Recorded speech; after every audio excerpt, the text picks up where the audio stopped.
মেঘনা এবং তেঁতুলিয়া নদীতে চলছে মা ইলিশ ধরার অভিযান।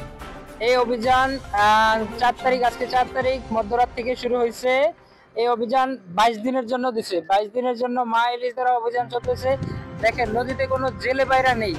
নদী থেকে তারা গতকালকে বিকেলেই সন্ধ্যার দিকে সবাই উঠে গেছে, কারণ রাত্র থেকে অভিযান, প্রশাসনের যে অভিযান সেই অভিযান চলমান।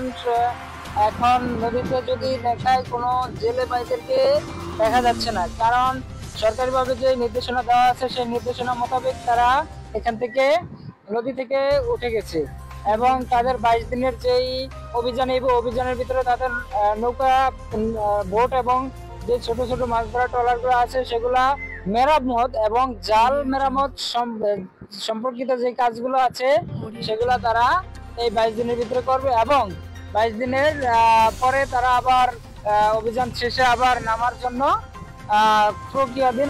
এখানে জেলে ভাইদের সাথে কথা বলে জানলাম আমরা তাদের যেই বিজিএফ এর 25 কেজি করে চাল দেওয়ার কথা, সেই 25 কেজি করে চালের চাল বরাদ্দ হয় সরকারিভাবে, কিন্তু তারা সেই চাল এখন তাদের হাতে পৌঁছায় না এবং তারা পায় না। তো এই যে 22 দিনের যে অভিযানে চলতে তাদের খুব কষ্ট হয়।